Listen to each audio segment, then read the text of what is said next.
الشیطان الرجیم بسم اللہ الرحمن الرحیم یا بنی اسرائیل اذکروا نعمتی التی انعمت علیکم وانی فضلتکم علی العالمین واتقوا یوما لا تجزی نفس عن نفس شیئا ولا يقبل منها شفاعة ولا یؤخذ منها عدل ولا هم ینصرون صدق اللہ العظیم رب اشرح لی صدری ویسر لی امری واحلل عقدۃ من لسانی یفقہوا قولی۔ جیسا کہ میں نے عرض کیا تھا، سورہ بقرہ کے 5ویں رکوع سے اور 14ویں رکوع تک تو مسلسل، بلکہ 15ویں رکوع کی بھی پہلی 2 آیات شامل کرنی ہوں گی۔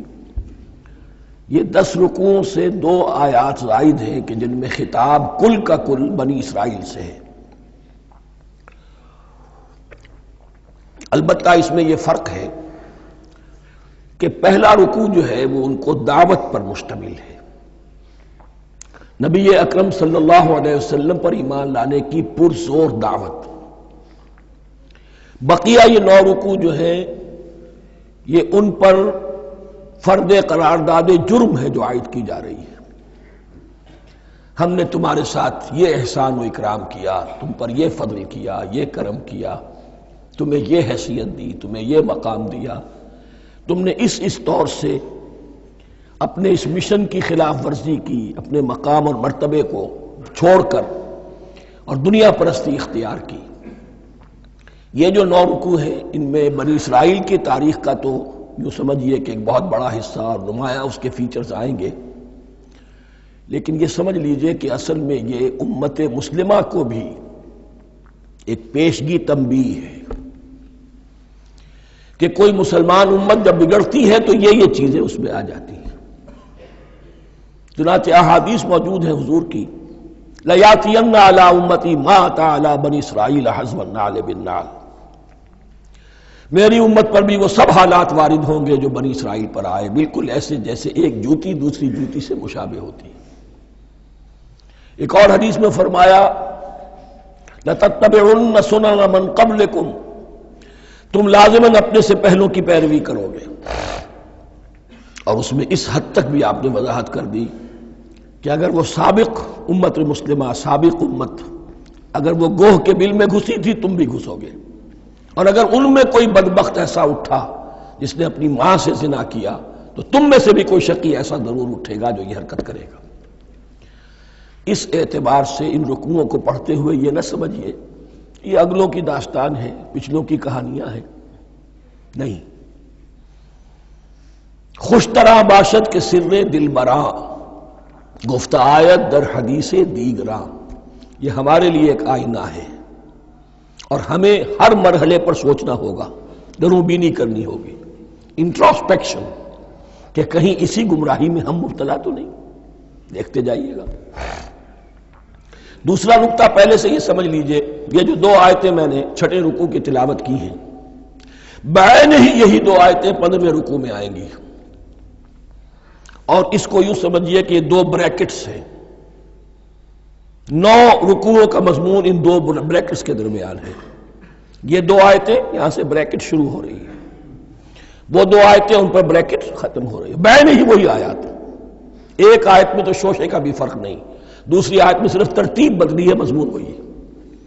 اس کے مابین جو کچھ ہے، اس سے باہر یہ جو 5واں رکوع تھا، اس کے مضامین گویا کہ ضرب کھا رہے ہیں بریکٹ کے اندر کے سارے مضامین سے۔ یہ حساب کا بہت ہی عام فہم سا قاعدہ ہے، بریکٹ کے باہر کوئی رقم لکھی ہوئی ہے جس کے بعد کوئی زبر، کوئی جمع یا تفریق اگر نہیں ہے تو وہ ضرب کھائے گی، بریکٹ کے اندر جتنی بھی ویلیوز ہیں ان کے ساتھ ضرب کھائے گی۔ تو گویا کہ ہر قدم پر حضور پر دعوت، ایمان لانے کی دعوت اس پورے معاملے میں موجود ہے، اس لیے کہ اس میں بعض آیتیں ایسی آ گئی ہیں، ایک زیادہ نمایاں ایک کم نمایاں، جن سے کچھ لوگوں کو بغالتا ہوا یا کچھ لوگوں نے فتنہ پیدا کیا جان بوجھ کر۔ یہ فتنہ ایک بار پیدا ہوا تھا اکبر کے زمانے میں، دین الہی کی شکل میں، کہ صرف خدا کو مان لینا، آخرت کو مان لینا اور نیک اعمال کرنا نجات کے لیے کافی ہے، کسی رسول پر ایمان لانا ضروری نہیں ہے۔ یہ صوفیہ میں بھی یہ فتنہ بہت بڑے پیمانے پر آیا. مسجد مندر ہکڑو نور، مسجد میں اور مندر میں ایک ہی نور ہے، سب مذاہب ایک ہی ہے. سارا فرق جو ہے شریعتوں کا ہے، عبادت کے ظاہری شکل کا ہے، وہ ہے رسولوں سے متعلق. رسولوں کو بیچ میں سے نکال دیجئے تو یہ دین الہی رہ جائے گا، اللہ کا دین. اتنا بڑا فتنہ تھا کہ جب ہندوستان میں سیاسی اعتبار سے، حکومت کے اعتبار سے مسلمانوں کا اقتدار چوٹی پر تھا، کلائمیکس پر، اکبر اعظم، اس وقت یہ دین الہی کا فتنہ اٹھا کہ دین محمدی کا اب دور ختم ہو گیا. وہ 1000 سال کے لیے تھا، 1000 سال پورے ہو گئے، اب الف ثانی ہے، دوسرا 1000 سال ہے، اس کے لیے نیا دین ہے. اسے دین اکبری بھی کہا گیا اور دین الہی بھی کہا گیا. اور اس میں ایک آیت آئے گی جس سے استدلال کیا ہے کچھ لوگوں. اس صدی میں پھر یہ فتنہ اٹھا تھا گاندھی کے فلسفے کے ذریعے سے، اور ایک بہت بڑا نابغہ انسان مسلمانوں میں سے، بہت بڑا نابغہ، جینیس، ابو الکلام آزاد، وہ بھی اس فتنے کا شکار ہو گیا. متحدہ قومیت. چنانچہ گاندھی اپنی پرارتھنا میں کچھ قرآن کی تلاوت بھی کراتا تھا، کچھ گیتا بھی پڑھواتا تھا، کچھ اپنشدوں سے، کچھ بائبل سے، کچھ گرو گرنتھ سے. معلوم ہو یہ سب ٹھیک ہے، سب ایک ہے، سب لوگوں کو ایک ہونا چاہیے، ایک قوم ہونا چاہیے. مذہب تو انفرادی معاملہ ہے، کوئی مسجد میں چلا جائے، کوئی مندر میں چلا جائے، گردوارے میں چلا جائے، کوئی چرچ میں چلا جائے، کوئی سینیگاگ میں چلا جائے، کیا فرق واقع ہوتا ہے؟ اس کا توڑ یہی ہے کہ سمجھ لیجئے یہ جو 7 آیتیں ہیں 5ویں رکوع کی، یہ ہے بریکٹ کے باہر، اور یہ ضرب کھا رہی ہے مسلسل. اس بریکٹوں کے درمیان جتنی بھی مضمون آ رہا ہے وہ سب ان کے تابع ہوگا. گویا کہ جہاں تک حضور پر ایمان لانے کا معاملہ ہے وہ انڈرسٹوڈ سمجھا جائے گا، مقدر سمجھا جائے گا ہر مرحلے پر ان 2 بریکٹوں کے مابین. اب چلیے بسم اللہ. یا بنی اسرائیل اذکروا نعمتی التی انعمت علیکم وانی فضلتکم علی العالمین. اے اسرائیل کی اولاد، یاد کرو میرے اس انعام کو جو تم پر ہوا. اس کی وضاحت میں کر چکا ہوں، لیکن یہاں جو الفاظ آ رہے ہیں بہت زوردار. وانی فضلتکم علی العالمین.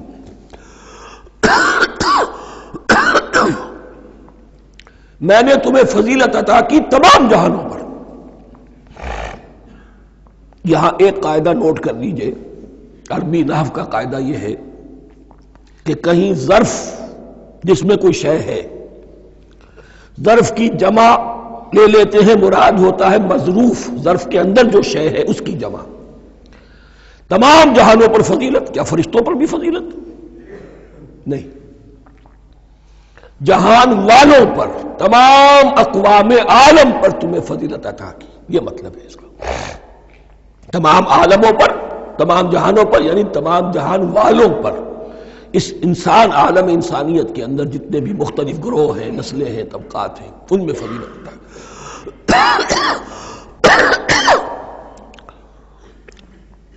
واتقوا یوما لا تجزی نفس عن نفس شیئا.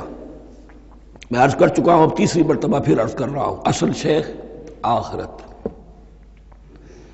محاسبہ آخرت.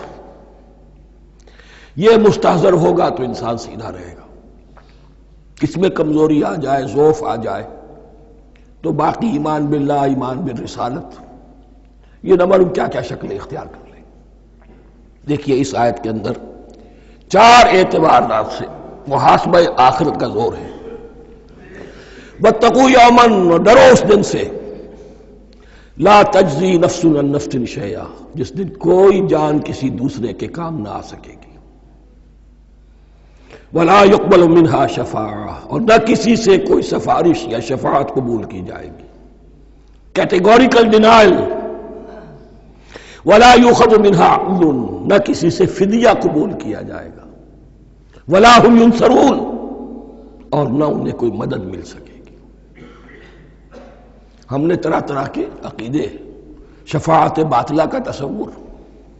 اہل عرب سمجھتے تھے ہمیں یہ فرشتے جو ہے خدا کی بیٹیاں ہیں، یہ لات اور منات اور عزا ہم نے ان کے بت بنا رکھے ہیں. پوچھتے ہیں یہ اپنے ابا جان سے اللہ کی بیٹیاں ہیں نا، لاڈلی بیٹیاں چھڑا لیں گے ہمارے ہاں بھی تصور ہے اولیاء اللہ چھڑا لیں گے. یا شفاعت باطلہ، خود حضور کی شفاعت کے بارے میں جو غلط تصورات ہیں. ایک شفاعت حقہ ہے، اس کی وضاحت کا یہ موقع نہیں ہے. وہ آیت الکرسی پہ جب ہم پہنچیں گے انشاءاللہ تعالیٰ اسی سورہ مبارکہ میں تو اس کی وضاحت بھی ہوگی. یہ سارے جو ہم نے جو گھڑ رکھے ہیں خیالات، ان کی نفی اس آیت کے حوالے سے کی. وَاتَّقُوا يَوْمًا لَا تَجْزِي نَفْسٌ عَن نَفْسٍ شَيْئًا، کوئی انسان دوسرے انسان کے کام نہیں آ سکے. وَلَا يُقْبَلُ مِنْهَا شَفَاعَةٌ، کسی جان کی طرف سے کوئی سفارش قبول نہیں ہوگی. وَلَا يُؤْخَذُ مِنْهَا عَدْلٌ، نہ کوئی فدیہ قبول کیا جائے گا. وَلَا هُمْ يُنصَرُونَ، نہ انہیں کوئی مدد مل سکے گی.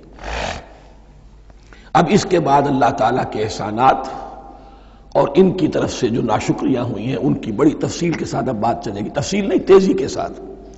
یہ واقعات کئی 100 برس کے ہیں، لیکن ایک تو یہ کہ ان کی تفاصیل مکی صورتوں میں آ گئی ہیں. سب سے زیادہ سورہ اعراف میں ملیں گی، اور بھی کئی صورتوں میں آپ کو مل جائیں گی. یہاں پر تو پے بپے، جیسے کہ ایک قرارداد جرم کسی پر کی جاتی ہے تو اس میں سب گنوائے جاتے ہیں، تم نے یہ کیا یہ کیا یہ کیا. وَإِذْ نَجَّيْنَاكُم مِّنْ آلِ فِرْعَوْنَ، اور ذرا یاد کرو جب کہ ہم نے تمہیں نجات دی تھی فرعون کی قوم سے. یسومونکم سوء العذاب، وہ تمہیں بدترین عذاب میں مبتلا کیے ہوئے تھے. یذبحون ابناءکم ویستحیون نساءکم، تمہارے بیٹوں کو ذبح کر ڈالتے تھے اور تمہاری عورتوں کو زندہ رکھتے تھے. عورتیں تو پھر ان کے کام آتی تھی، گھر میں کام کاج کے لونیاں بنتی تھی، گھروں میں ڈال لیتے تھے. لیکن لڑکوں کو، اور یہ 2 موقع پر ہوا ہے بنی اسرائیل کے ساتھ، یہ بعد میں انشاءاللہ اس کی تفصیل آئے گی. وَفِي ذَلِكُمْ بَلَاءٌ مِّن رَبِّكُمْ عَظِيمٌ، اور یقیناً اس میں تمہارے رب کی طرف سے تمہارے لیے بڑی آزمائش تھی. وَإِذْ فَرَقْنَا بِكُمُ الْبَحْرَ، اور یاد کرو جب کہ ہم نے تمہارے لیے سمندر کو پھاڑ دیا یا دریا کو پھاڑ دیا. یہ ایک مختلف فی بات ہے کہ کس جگہ سے کراس کیا تھا بنی اسرائیل نے ایجپٹ سے سینائی پیننسولا آنے کے لیے، جزیرہ نما سینا میں. ایک رائے یہ کہ دریائے نیل کو کراس کر کے گئے ہیں، لیکن یہ بات غلط ہے. دریائے نیل تو مصر کے اندر ہے، وہ کبھی بھی مصر کی حد نہیں بنا. کسی کی رائے یہ ہے کہ جو خلیج سویز ہے، بحر قلزم جو ہے ریڈ سی، وہ اوپر جا کر 2 کھاڑیوں میں تبدیل ہو جاتا ہے. خلیج عقبہ مشرق کی طرف اور خلیج سویز مغرب کی طرف، اور ان کے درمیان میں یہ سینائی پیننسولا جو ہے یہ تکون ہے. جیسے ہندوستان بھارت تکون ہے، ایسے یہ پیننسولا ہے، انڈین پیننسولا، سینائی پیننسولا. اور یہ سویز کینال تو بعد میں بنی ہے. خلیج سویز اور میڈیٹرینین بحیرہ روم کے درمیان یہ کچھ چھوٹی چھوٹی، اگرچہ چھوٹی تھی سمندر کے لحاظ سے، بہت بڑی بڑی جھیلیں تھیں، اور ان جھیلوں ہی کو پھر جوڑ جوڑ کر درمیان میں جو خشکی تھی اس کو کاٹ کر سویز کینال بنائی گئی ہے. تو اب تو یہ ایک مسلسل ایک رابطہ ہے، لیکن معلوم ہوتا ہے کہ یا تو خلیج سویز کو کراس کیا ہے حضرت موسیٰ علیہ السلام نے، اور یہی میری رائے زیادہ یہی ہے، اس لیے کہ کوہ طور جو ہے وہ اس پیننسولا کی ٹپ پر ہے، نیچے ہے یہاں، جہاں پر ان کا قیام رہا اور جہاں پھر حضرت موسیٰ کو 40 دن کے لیے کوہ طور پر بلا کر اور پھر انہیں تورات دی گئی ہے. تو معلوم ہوتا ہے کہ جو خلیج سویز ہے اسے کراس کیا ہے. کراس کس طرح کیا ہے کہ حضرت موسیٰ کے عصا کی ایک ضرب سے سمندر پھٹ گیا. فَكَانَ كُلُّ فِرْقٍ كَالطَّوْدِ الْعَظِيمِ، دونوں طرف چٹانوں کے مانند پہاڑ کی طرح جو ہے وہ سمندر کھڑا ہو گیا، اس کے راستے سے یہ نکل گئے. اور پھر جب فرعون اور اپنا لشکر لے کر جب آیا ہے، اس نے سوچا ہم بھی نکل جائیں، وہ غرق ہو گئے، اس لیے کہ دونوں طرف کا پانی آپس میں مل گیا. یہ تھی کیفیت، اور معجزانہ کیفیت تھی. یہ کوئی فطرت کے یا نیچر کے اصول کے مطابق بات نہیں تھی، اور میں عرض کر چکا ہوں، آپ کو بتا چکا ہوں معجزہ کسے کہتے ہیں. وَإِذْ فَرَقْنَا بِكُمُ الْبَحْرَ فَأَنْجَيْنَاكُمْ، جب ہم نے تمہارے لیے یا تمہارے ساتھ سمندر کو پھاڑ دیا، تمہارے لیے، تمہارے گزرگاہ بنانے کے لیے، تو تمہیں تو نجات دے دی. وَأَغْرَقْنَا آلَ فِرْعَوْنَ وَأَنْتُمْ تَنْظُرُونَ، اور تمہاری نگاہوں کے سامنے فرعون کے لاؤ لشکر کو غرق کیا، تم دیکھ رہے تھے. یہ گزر چکے تھے، اس ساحل پر کھڑے ہیں، ادھر سے یہ داخل ہوئے ہیں اور پانی دونوں طرف سے آ کر مل گیا اور یہ غرق ہو گئے۔ وَإِذْ وَعَدْنَا مُوسَىٰ 40 لَيْلَةً، اور یاد کرو پھر جب کوہ طور پر ہم نے موسیٰ کو 40 دن کے لیے بلایا۔ ثُمَّ اتَّخَذْتُمُ الْعِجْلَ، ان کی غیر حاضری میں تم نے بچھڑے کی پرستی شروع کر دی، اسے معبود بنا لیا، من بعدہ، اس کی غیر موجودگی میں، وَأَنْتُمْ ظَالِمُونَ، تم بہت بڑا ظلم تھا جس کا ارتکاب کیا۔ ان الشرک لظلم عظیم، عظیم ترین ظلم جو ہے وہ شرک ہے، اور شرک جلی کی یہ شکل کہ بچڑے کو پوج رہے۔ ثم عفونا عنکم من بعد ذلک، پھر ہم نے تمہیں اس کے بعد بھی معاف کیا، یہ ہمارا کرم رہا ہے، ہماری رحمت رہی۔ من بعد ذلک لعلکم تشکرون، تاکہ تم شکر کرو۔ وَإِذْ آتَيْنَا مُوسَى الْكِتَابَ وَالْفُرْقَانَ لَعَلَّكُمْ تَهْتَدُونَ، اور یاد کرو جب کہ ہم نے موسیٰ کو کتاب اور فرقان عطا فرمائی۔ یہ فرقان حق اور باطل کے درمیان فرق کر دینے والی چیز، اور کتاب عام طور پر جو آتا ہے وہ شریعت کے لیے آتا ہے، شریعت بھی دی، کتاب بھی دی، اور فرقان بھی دیا، لعلکم تہتدون، تاکہ تم ہدایت پاؤ۔ وَإِذْ قَالَ مُوسَىٰ لِقَوْمِهِ، اور یاد کرو جب کہ کہا تھا موسیٰ نے اپنی قوم سے، یا قوم انکم ظلمتم انفسکم باتخاذکم العجل، اے میری قوم کے لوگو، یقیناً تم نے اپنے اوپر بڑا ظلم کیا ہے بچڑے کو معبود بنا کر۔ فتوبوا الی بارئکم، پس توبہ کرو اپنے پروردگار، اپنے خالق کی جناب میں۔ باری، باری اللہ تعالیٰ ہے، باری۔ فاقتلوا انفسکم، تو قتل کرو اپنے آپ کو۔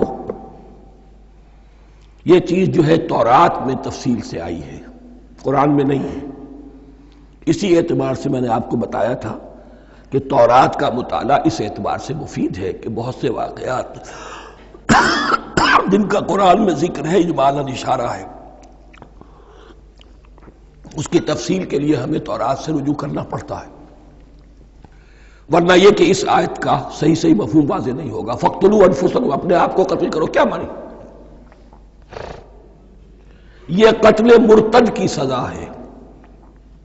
وہاں معلوم ہوتا ہے کہ حضرت موسیٰ نے یہ حکم دیا، 12 قبیلے تھے، ہر قبیلے میں سے کچھ لوگوں نے یہ کفر اور شرک کیا، باقی لوگوں نے نہیں کیا۔ انہیں حکم دیا گیا کہ اپنے قبیلے کے لوگ ان کو قتل کریں جو ان کے قبیلے میں سے اس کفر کے مرتکب ہوئے۔ انفسکم سے مراد یہ اپنے قبیلے کے لوگوں کو تم قتل کرو، اس لیے کہ قبائلی زندگی جو ہوتی ہے آپ کو معلوم ہے، اس میں کوئی اور قبیلہ ہاتھ لگا دے تو قبائلی عصبیت بھڑک اٹھے گی۔ 70,000 یہودی قتل ہوئے، اس سے بڑی توبہ اور ممکن نہیں، اس سے بڑا پرج، کسی بھی آئیڈیولوجیکل پارٹی کے اندر پرج بہت ضروری ہوتا۔ کچھ لوگ آ گئے ایک نظریے کو قبول کر کے، رفتہ رفتہ نظریہ اوجل ہو گیا، کچھ مفادات، کچھ چودراہٹیں یہ مقدم ہو گئی، اسی سے جماعتیں خراب ہوتی ہیں، غلط راستے پہ پڑ جاتی ہیں، تحریکیں بھٹک جاتی ہیں۔ تو آئیڈیولوجیکل پارٹی، نظریاتی جماعتیں پرج کرتی رہتی ہیں کہ جو بھی ہمارے نظریے سے ہٹ گئے اب ان کو ہم کاٹ کر علیحدہ کر دیں، اور یہی سے قتل مرتد۔ تو یہ چیز حدیث میں ہے یا پھر قرآن میں یہاں ہے؟ اس حوالے سے جو لوگ ہمارے ہاں بعض علماء بھی ہیں، جدید دانشور ہیں، جو قتل مرتد کی جو حد ہے اسلام میں اس کو تسلیم نہیں کرتے، لیکن میرے نزدیک یہ شریعت موسوی کا تسلسل ہے کہ شریعت موسوی کی جس شے کو بدلا نہ گیا ہو، جس کے بارے میں صراحتاً یہ معلوم نہ ہو کہ یہ شے تبدیل کر دی گئی، تو وہ شریعت محمدی کا جز بن گئی۔ زنا پر رجم کا معاملہ بھی یہی ہے۔ قرآن مجید میں رجم کی صریح آیت کوئی موجود نہیں ہے، حدیث میں ہے۔ قرآن مجید میں مرتد کے قتل کے لیے کوئی آیت موجود نہیں ہے، حدیث میں ہے، سنت میں ہے، اور دونوں کی کا جو منبع ہے وہ اصل میں تورات ہے۔ تو اس بات کو اچھی طرح نقل کر لیجئے، یہ جگہ اکثر لوگ جو ہیں یہاں بہت سرسری طور سے گزر جاتے ہیں، یہ بہت اہم ہے، اور اس کے لیے تورات کی طرف رجوع کیجئے۔ 70,000، 6 لاکھ کل تھے، جب یہ مصر سے نکلے ہیں 6 لاکھ تھے. کتنے عرصے کے بعد پیننسولا پہنچے ہیں، سینائی پیننسولا میں اور طور میں کچھ اور ان کی تعداد بڑھ گئی ہوگی، لیکن یہ کہ ان میں سے 70 لاکھ کو قتل کیا اپنے ہاتھوں سے. ہر قبیلے نے اپنے جو مرتد تھے ان کو اپنے ہاتھ سے قتل کیا. فَتُوبُوا إِلَىٰ بَارِئِكُمْ فَاقْتُلُوا أَنفُسَكُمْ ذَلِكُمْ خَيْرٌ لَكُمْ عِندَ بَارِئِكُمْ، یہی تمہارے لیے تمہارے رب کے نزدیک بہتر بات ہے. فَتَابَ عَلَيْكُمْ، تو اللہ نے تمہاری توبہ قبول کر لی. توبہ قبول کس طرح ہوئی؟ یہ تزکیہ ہوا ہے امت کا کہ ان میں سے جن لوگوں نے اتنی بڑی غلط حرکت کی ہے ان کو کاٹ کر، ذبح کر کے، ان کو قتل کر کے پھینک دیا گیا. انہ هو التواب الرحیم، یقیناً وہ تو ہے ہی بہت توبہ کا قبول فرمانے والا اور بہت رحم فرمانے والا. وَإِذْ قُلْتُمْ يَا مُوسَىٰ لَن نُّؤْمِنَ لَكَ حَتَّىٰ نَرَى اللَّهَ جَهْرَةً، ایک اور واقعہ ان کی تاریخ کا. اور یاد کرو جب کہ تم نے کہا تھا اے موسیٰ ہم تو تمہاری بات نہیں مانیں گے. ایمان کے بعد جب لام کا حرف آئے تو اس کے معنی صرف تصدیق کے ہوتے ہیں. لن نؤمن لک، ہم آپ کی بات کی تصدیق نہیں کریں گے، حتیٰ نر اللہ جہرتن، جب تک کہ ہم دیکھ نہ لیں اللہ کو عیانن. ہمیں کیا پتا اللہ نے یہ کتاب دی آپ کو، آپ تو لے کر آ گئے. ہمارے سامنے تو پتھر کی کچھ تختیاں ہیں، اس پہ کچھ لکھا ہوا، کس نے لکھا ہمیں کیا پتا. اب دیکھیے ایک حضرت موسیٰ کی خواہش تھی رب ارنی انظر الیک، وہ کچھ اور شے تھی. یہ تخریبی ذہن ہے جو یہ کہہ رہا ہے کہ ہم بھی چاہتے ہیں کہ اللہ کو اپنی آنکھوں سے دیکھیں اور معلوم ہو کہ واقعی اس نے یہ کتاب آپ کو دی ہے. فَأَخَذَتْكُمُ الصَّاعِقَةُ، تو تمہیں آپ پکڑا ایک بہت بڑی کڑک نے، ایک بہت بڑی کڑک ہوئی اور سب کے سب مردہ ہو گئے. وَأَنْتُمْ تَنظُرُونَ، تمہارے دیکھتے دیکھتے ایک کڑک نے تمہیں آ لیا. ثُمَّ بَعَثْنَاكُمْ مِنْ بَعْدِ مَوْتِكُمْ، پھر ہم نے تمہیں دوبارہ اٹھایا تمہاری موت کے بعد. بعض لوگ اس کی یہ تعویل کر رہے ہیں کہ یہ موت نہیں تھی بلکہ بے ہوش ہو گئے تھے، یعنی جو بھی کڑک تھی اس کی وجہ سے سب کے سب بے ہوش ہو کے گر گئے. لیکن میرے نزدیک یہاں تعویل کی ضرورت نہیں. بعد سے بعد الموت اللہ کے لیے کوئی مشکل نہیں. ہم الفاظ کو خواہ کاہے کو ان کے اصل جو مفہوم ہے جو کہ صاف ہے، صریح ہے، اس سے خواہ کاہے کے لیے موڑ کر لے کر جائے. ثم بعثناکم من بعد موتکم لعلکم تشکرون، تاکہ تم شکر کرو. وظللنا علیکم الغمام وانزلنا علیکم المن والسلوى، اور ہم نے تم پر ابر کا سایہ کیا. اب 6 لاکھ کا قافلہ چل رہا ہے، سینائی پیننسولا، صحرا، کوئی اوٹ نہیں، کوئی سایہ نہیں، دق و دق، دھوپ کی تبش. تو اللہ کا فضل ہوا کہ ایک سائے کی طرح ابر جو ہے ان کے ساتھ ساتھ جہاں جہاں وہ جا رہے ہیں وہ ابر ان پر سایہ کیے ہوئے. وَأَنزَلْنَا عَلَيْكُمُ الْمَنَّ وَالسَّلْوَىٰ، کھانے کو کچھ نہیں تو من اور سلوہ نازل کیے گئے. من ایسے اترتا تھا رات کے وقت کہ جیسے شبنم کے قطرے ہوتے ہیں، لیکن وہ ہوتا تھا کسی ایسی چیز کا جس میں شیرینی تھی، اور پھر وہ زمین پر آ کر جم کر وہ ایک گویا کے دانہ بن جاتے تھے. یہ ان کا اناج ہو گیا.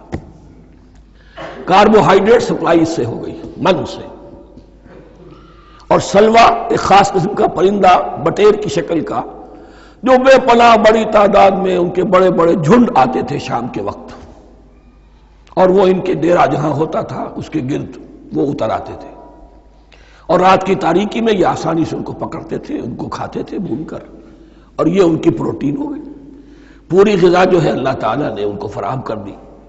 وَأَنزَلْنَا عَلَيْكُمُ الْمَنَّ وَالسَّلْوَىٰ كُلُوا مِن طَيِّبَاتِ مَا رَزَقْنَاكُمْ، کھاؤ ان پاکیزہ چیزوں کو جو ہم نے تمہیں عطا کی ہیں. وَمَا ظَلَمُونَا، ہم نے تو ان پر کوئی ظلم نہیں کیا. وَلَٰكِن كَانُوا أَنفُسَهُمْ يَظْلِمُونَ، لیکن وہ خود ہی اپنے اوپر ظلم ڈھاتے رہے، ہر قدم پر نافرمانی اور ناشکری. اس کی بھی ناشکری آگے آ جائے گی چل کر، من و سلوہ سے بھی ناشکری کی انہوں نے. وَإِذْ قُلْنَا ادْخُلُوا هَٰذِهِ الْقَرْيَةَ فَكُلُوا مِنْهَا حَيْثُ شِئْتُمْ رَغَدًا وَادْخُلُوا الْبَابَ سُجَّدًا وَقُولُوا حِطَّةٌ نَغْفِرْ لَكُمْ خَطَايَاكُمْ. اور یاد کرو جب کہ ہم نے تم سے کہا تھا اس شہر میں داخل ہو جاؤ اور پھر کھاؤ اس میں سے بافراغت جہاں سے چاہو جو چاہو، لیکن دیکھنا دروازے میں داخل ہونا جھک کر اور کہتے رہنا مغفرت مغفرت مغفرت، ہم تمہاری خطاؤں سے درگزر فرمائیں گے۔ اس آیت کو سمجھنے کے لیے ذرا تاریخی بات سمجھ لیجئے۔ صحرائے سینا میں آنے کے بعد، اور یہ جو کتاب تورات انہیں مل گئی تھی، اس کے بعد حضرت موسیٰ علیہ السلام کے ہی زمانے میں انہیں جہاد اور قتال کا حکم ہوا۔ اس سے پوری قوم نے انکار کر دیا، یہ سورہ مائدہ میں آئے گا۔ اس پر اللہ تعالیٰ نے ایک سزا مسلط کر دی ان پر کہ 40 برس تک اسی صحرا میں بھٹکتے پھریں گے۔ اگر یہ ابھی قتال کرتے، جہاد کرتے، تو پورا فلسطین ان کے ہاتھ پر ابھی فتح کرا دیتے، لیکن چونکہ انہوں نے بزدلی دکھائی ہے، اب سزا یہ ہے فَإِنَّهَا مُحَرَّمَةٌ عَلَيْهِمْ 40 سَنَةً يَتِيهُونَ فِي الْأَرْضِ، اب 40 برس تک یہ اسی صحرا میں بھٹکتے پھریں گے، اور ارض فلسطین جو ان کے لیے ارض موعود تھی وہ ان پر حرام کر دی گئی 40 سال کے لیے۔ اس 40 سال کے عرصے میں حضرت موسیٰ کا بھی انتقال ہو گیا، حضرت ہارون کا بھی ہو گیا، اور اس عرصے میں ایک نئی نسل پیدا ہوئی۔ وہ جو غلامی کا داغ اٹھائے ہوئی نسل آئی تھی مصر سے، جن کے اندر مورل کیریکٹر جو ہے وہ بہت کمزور ہو جاتا ہے، غلامی کا یہ اثر ہوتا ہے۔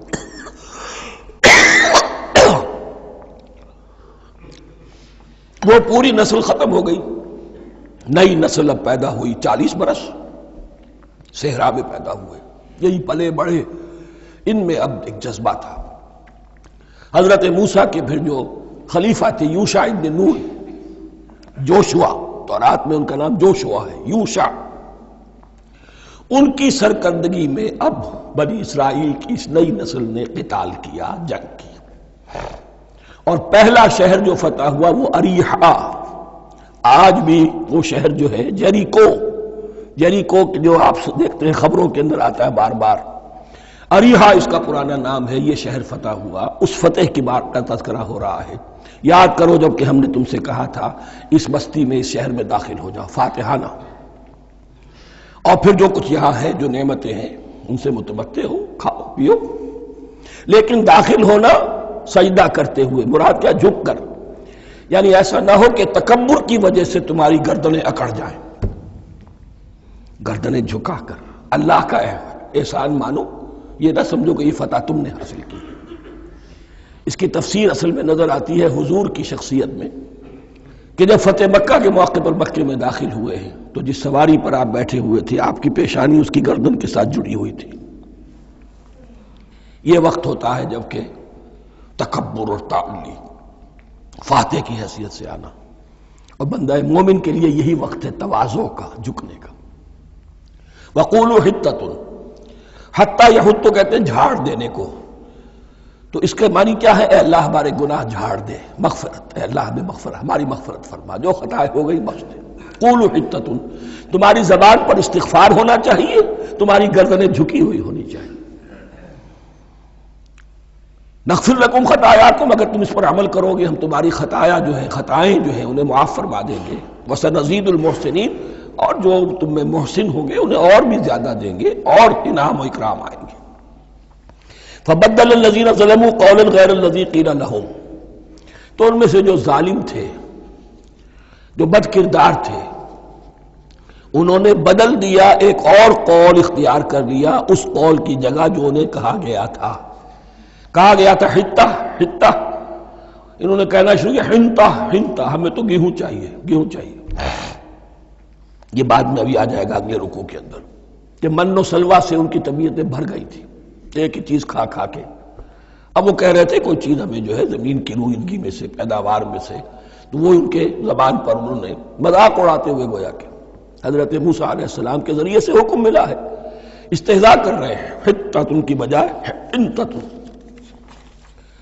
فَأَنزَلْنَا عَلَى الَّذِينَ ظَلَمُوا رِجْزًا مِنَ السَّمَاءِ بِمَا كَانُوا يَفْسُقُونَ، تو جن لوگوں نے یہ حرکت کی تھی ان پر ہم نے آسمان سے ایک بہت بڑا عذاب نازل کیا۔ تورات سے معلوم ہوتا ہے کہ پلیگ آئی اور جنہوں نے یہ حرکت کی تھی وہ سب کے سب ہلاک ہو گئے یریکو کے اندر، بما کانوا یفسقون، بسبب اس نافرمانی کے جو انہوں نے کی۔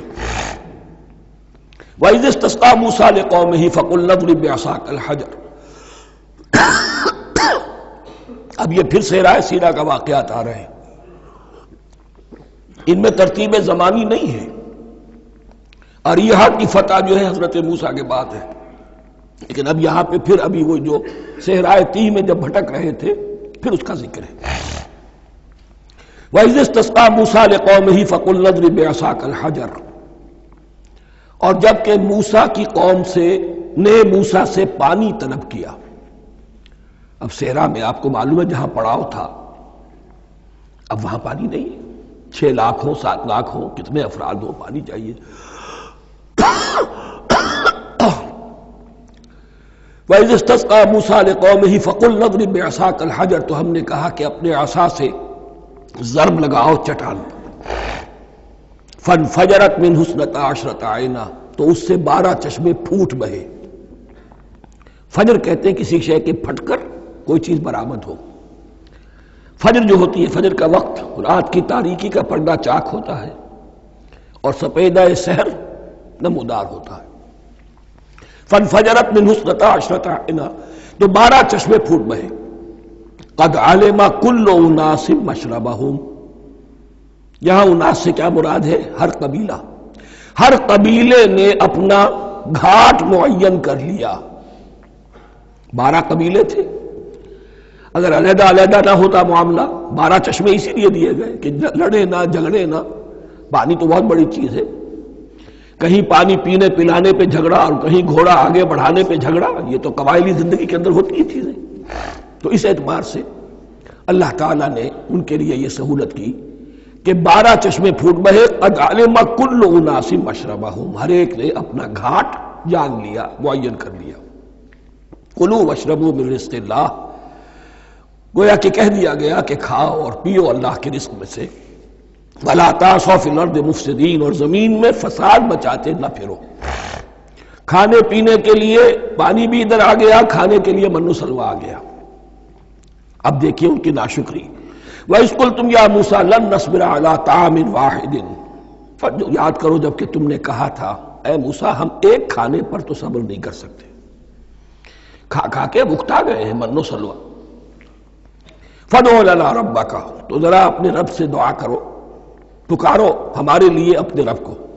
یخرج لنا، وہ نکالے ہمارے لیے مما تنبت الارض، زمین کی روئیدگی اور پیداوار میں سے، نباتات ارضی میں سے، من بقلہا اس کی ترکاریاں، وقصائہا اور ککڑیاں، کھیرے اور ککڑیاں، ان سب کے لیے یہ لفظ ہے۔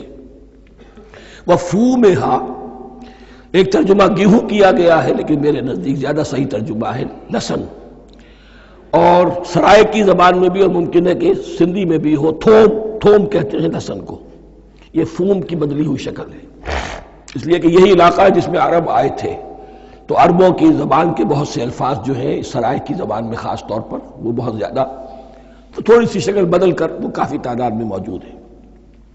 وعدسہا، اور دال خاص طور پر مسور کی، وبصلہا، اور پیاز۔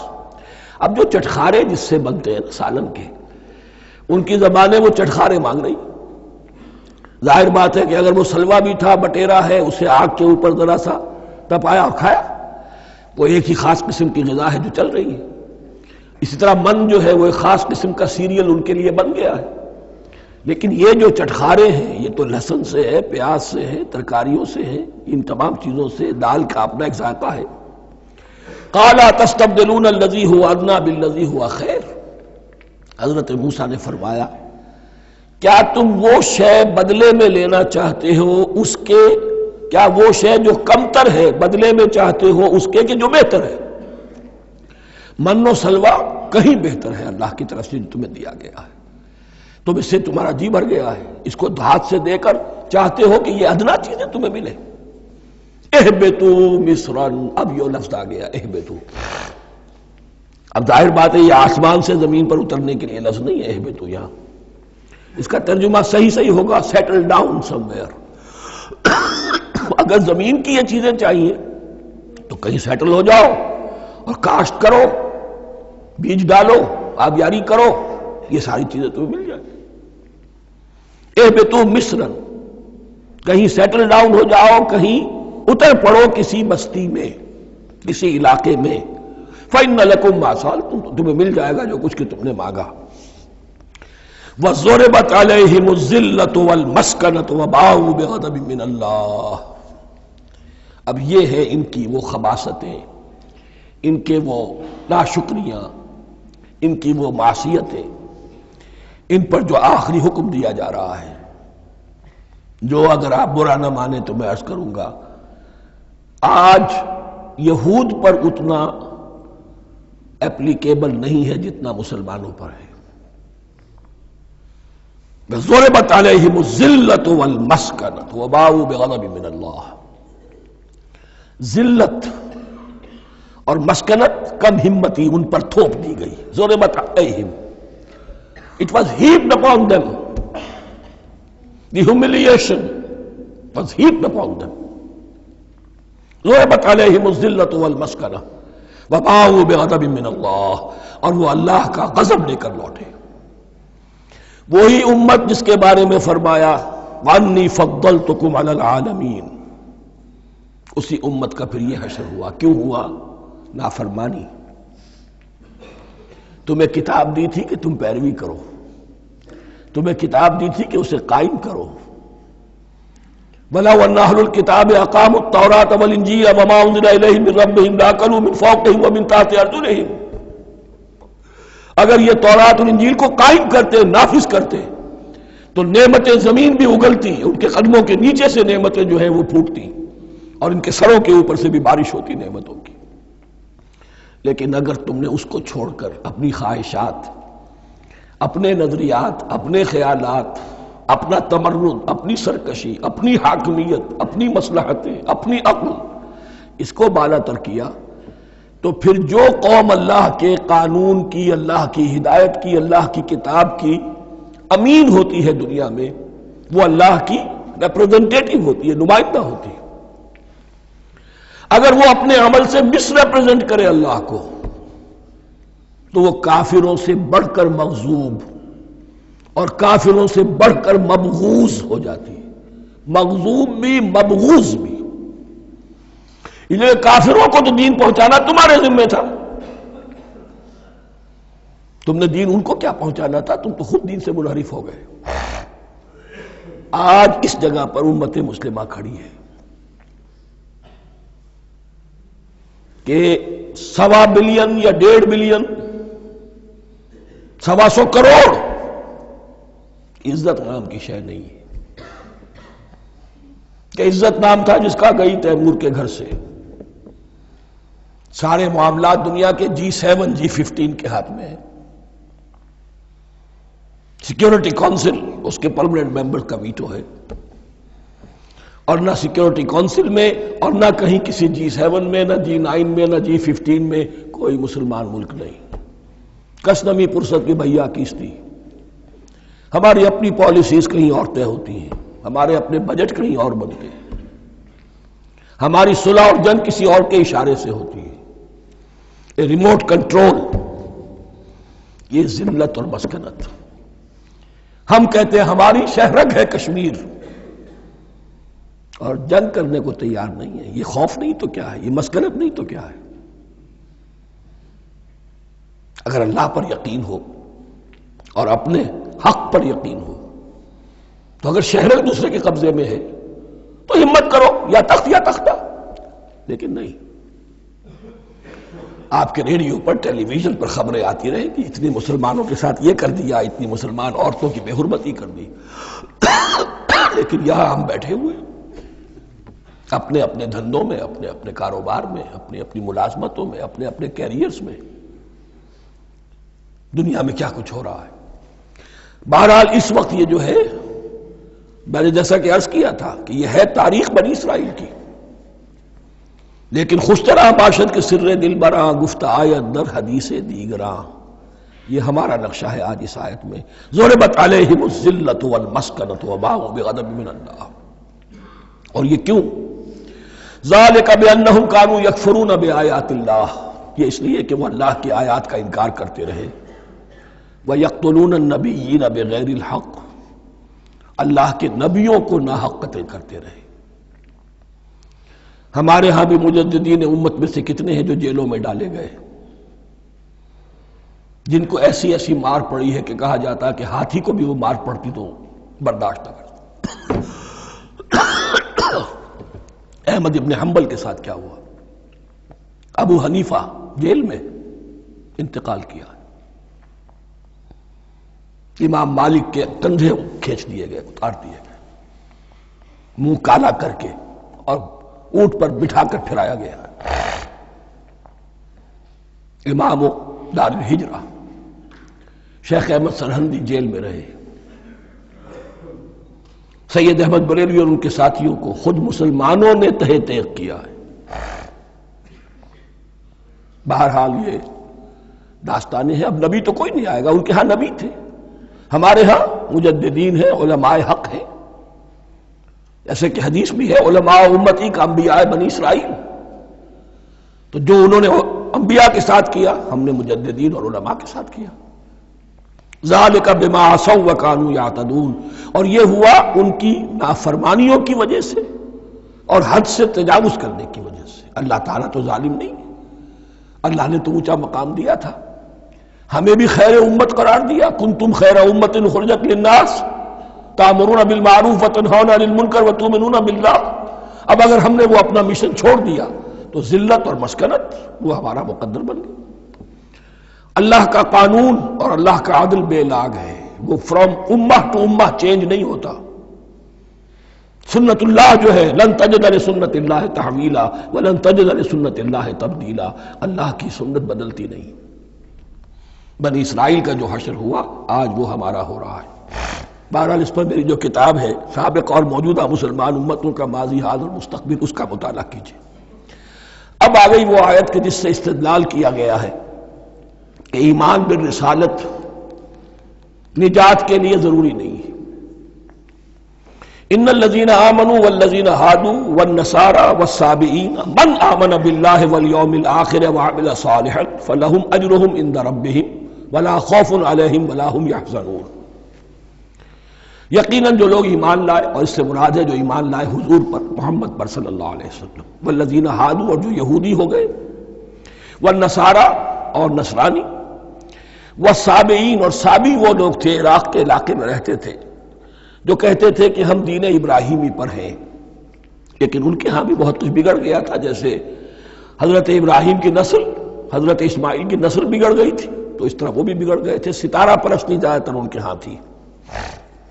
من آمن باللہ والیوم الآخر، جو کوئی بھی ایمان لایا اللہ پر اور یوم آخر پر، وعمل صالحا اور اس نے عمل کیے اچھے، فلہم اجرہم عند ربہم تو ان کے لیے محفوظ ہے ان کا اجر ان کے رب کے پاس، ولا خوف علیہم ولا ہم یحزنون اور نہ ان پر کوئی خوف ہوگا اور نہ وہ کسی حزن سے دوچار ہوں گے۔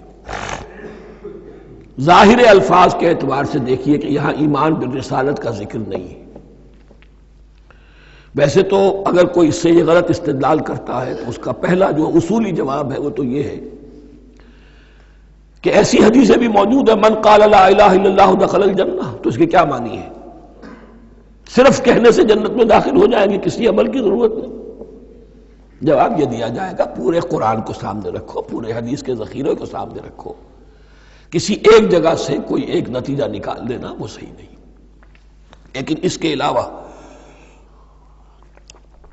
وہ اصول جو میں بیان کر چکا ہوں کہ یہ سلسلہ شروع کہاں سے ہوا ہے، 5واں رکوع، وَآمِنُوا بِمَا أَنزَلْتُ مُصَدِّقًا لِمَا مَعَكُمْ وَلَا تَكُونُوا أَوَّلَ كَافِرٍ بِهِ، انہیں ایمان کی زوردار دعوت سے تو یہ ساری بات شروع ہوئی ہے۔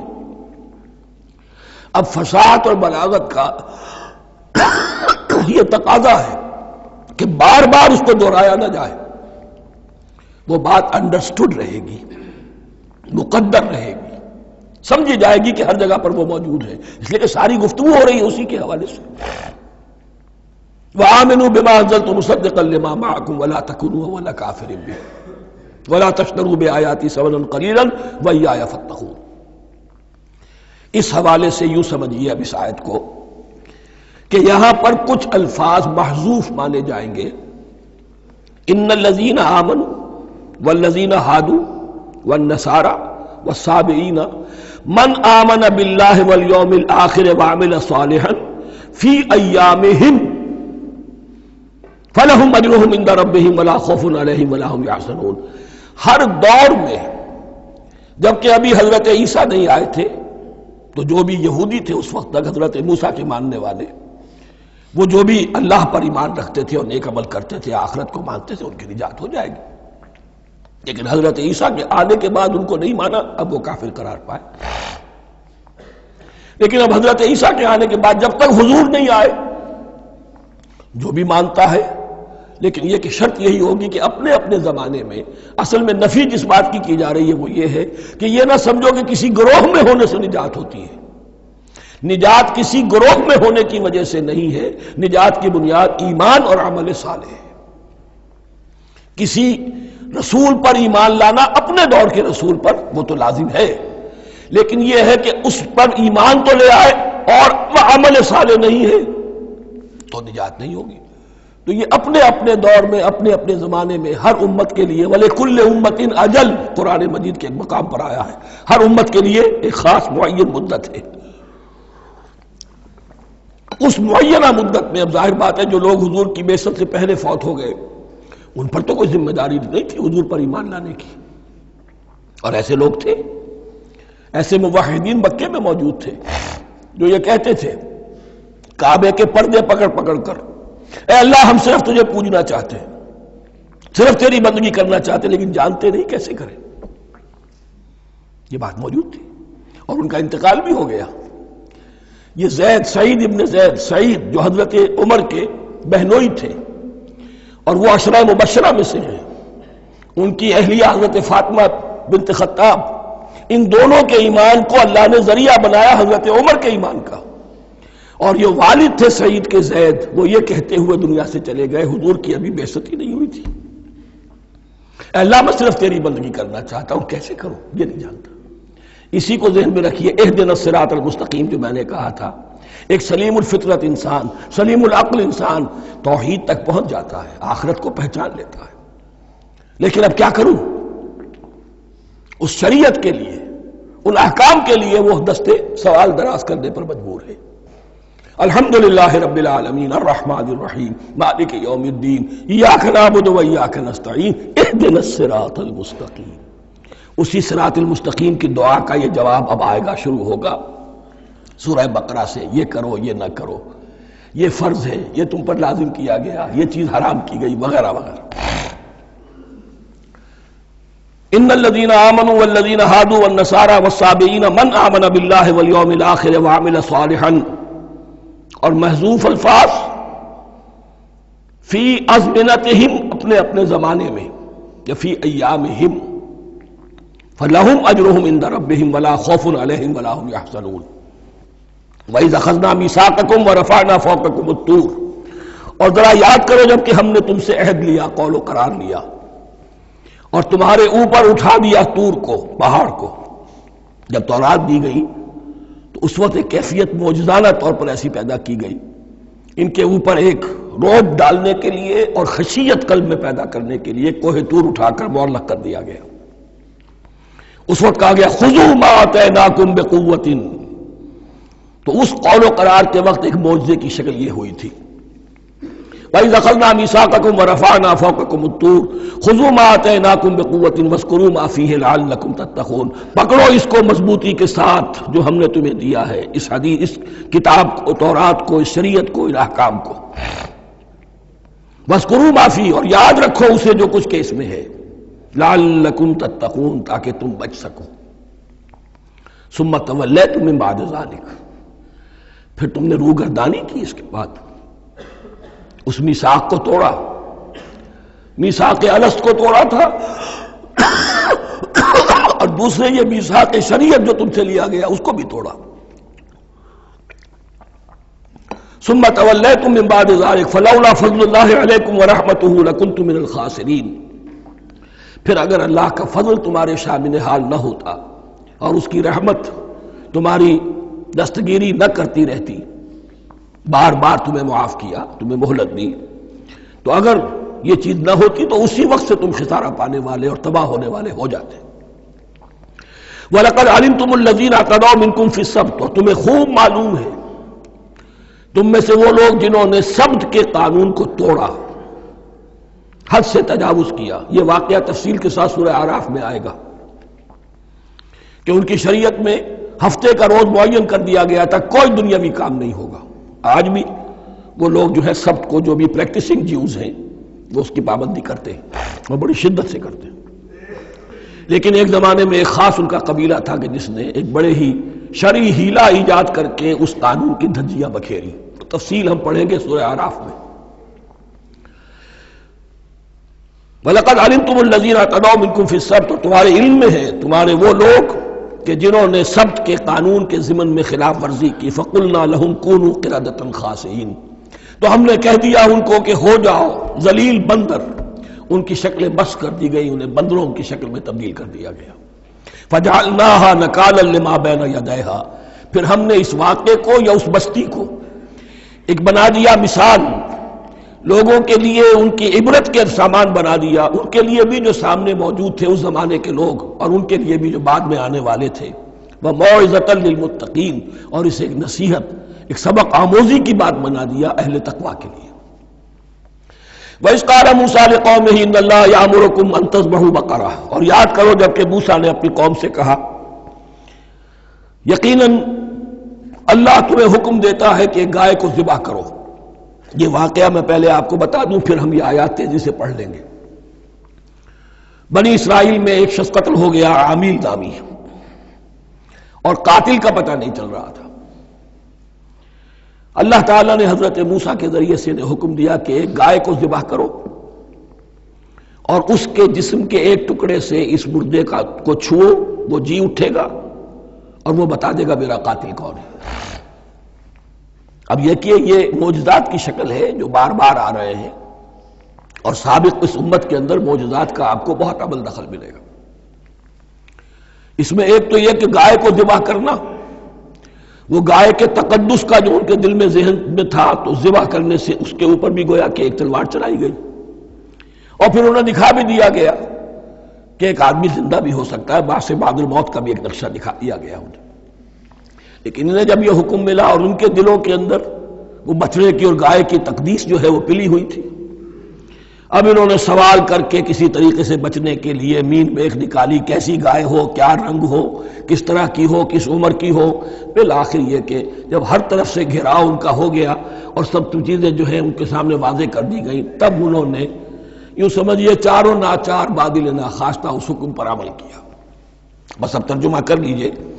وَإِذْ قَالَ مُوسَىٰ لِقَوْمِهِ إِنَّ اللَّهَ يَأْمُرُكُمْ أَن تَذْبَحُوا بَقَرَةً، اور یاد کرو جب کہ موسیٰ نے کہا اپنی قوم سے کہ اللہ حکم دیتا ہے تمہیں کہ ایک گائے کو ذبح کرو۔ قَالُوا أَتَتَّخِذُنَا هُزُوًا، انہوں نے کہا کہ آپ ہمارے ساتھ کوئی ٹھٹھا کر رہے ہیں، مذاق اڑا رہے ہیں، یہ کیا بات آپ کہہ رہے ہیں؟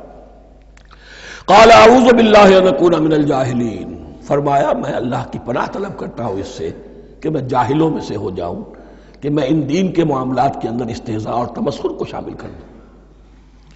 قالوا ادع لنا ربك يبين لنا ما هي، اب انہوں نے کہا اچھا ایسی بات ہے تو ذرا اپنے رب سے دعا کیجئے کہ وہ ہم پر واضح کر دے کہ وہ کیسی ہو۔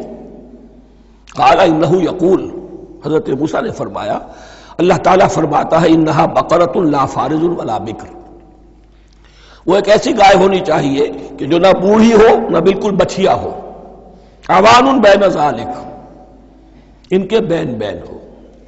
فَفَعَلُوا مَا تُؤْمَرُونَ، تو اب کر گزرو جو تمہیں حکم دیا گیا۔ قَالُوا ادْعُ لَنَا رَبَّكَ يُبَيِّن لَنَا مَا لَوْنُهَا، اب انہوں نے پھر کہا ذرا ایک دفعہ اور دعا کیجئے اپنے رب سے، وہ ہمیں بتا دے اس کا رنگ کیسا ہونا چاہیے۔ قال انه يقول انها بقرة صفراء فاقع لونها تسر الناظرين، فرمایا اللہ فرماتا ہے کہ وہ گائے ایسی ہونی چاہیے زرد رنگ، شوخ رنگ، شوخ زرد رنگ کی، چمکیلی، جو دیکھنے والوں کو خوب اچھی لگے، پسند آئے، دل میں کھپ جانے والی۔ اب جو زیادہ سے زیادہ ان کے ہاں مقدس سمجھے جاتے تھی گائے، رفتہ رفتہ سوال کر کے اگر پہلے ہی حکم پر وہ کر دیتے تو کسی بھی گائے کو ذبح کر دیتے، لیکن یہاں گھیراؤ ان کا ہو رہا ہے کہ جس کی تقدس کا ان کے ذہن میں زیادہ سے زیادہ تاثر ہے اسی کو واضح کیا جائے۔ قالوا ادع لنا ربک یبین لنا ما ہی، پھر انہوں نے کہا پھر ذرا اللہ سے دعا کیجئے اور وہ ہمیں یہ بتائے کہ وہ کیسی ہو۔ ان البقرہ تشابہ علینا، یقیناً ہم کچھ شبہ میں پڑ گئے ہیں، یہ گائے کا معاملہ مشتبہ ہو گیا ہے ہم پر۔ قال انہ یقول، فرمایا اللہ فرماتا ہے انہا بقرۃ لا ذلول تثیر الارض ولا تسقی الحرث، وہ ایک ایسی گائے ہونی چاہیے کہ جو کوئی جس سے مشقت نہ لی جاتی ہو، نہ وہ ہل جوتتی ہو اور نہ وہ رہٹ کا پانی کھینچتی ہو۔ تسیر الارض، نہ تو وہ زمین کو جوتنے میں ہل چلانے میں کام نہیں لی جائے، ولا تسقی الحرث، اور نہ کھیتی کو پانی پلانے کے لیے وہ پانی کھینچنے میں استعمال کیا جائے۔ مسلمتن، اور پوری سالم ہونی چاہیے، یک رنگ، لا شیۃ فیہا، اس میں کسی دوسرے رنگ کا کوئی داغ تک نہ ہو۔ اب کیا کرتے، گھیراؤ میں آ گئے۔ قالوا الآن جئت بالحق، کہا انہوں نے کہ ٹھیک ہے اب تو آپ نے بات جو ہے پوری طریقے سے واضح کر دی۔ فذبحوها وما كانوا يفعلون، تب انہوں نے اس کو ذبح کیا اور وہ کرنے والے نہیں تھے، دل میں نہیں تھا، بادل ناخواش تھا۔ اب دیکھیے یہاں ترتیب ذرا واقعے کی جو ہے مختلف ہو گئی ہے۔ جو اس ذبح بقرہ کا سبب تھا وہ بعد میں بیان ہو رہا ہے یہاں، تورات میں چونکہ واقعات کو اس طریقے سے بیان کیا ہے لہذا وہاں ترتیب دوسری ہے۔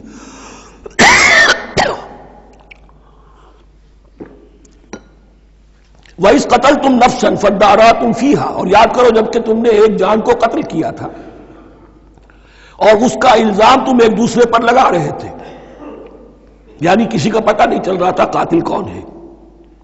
وَاللَّهُ مُخْرِجٌ مَا كُنتُمْ تَكْتُمُونَ، اور اللہ تعالیٰ فیصلہ کر چکا تھا کہ جو کچھ تم چھپا رہے ہو اسے نکال کر رہے گا، واضح کرے گا۔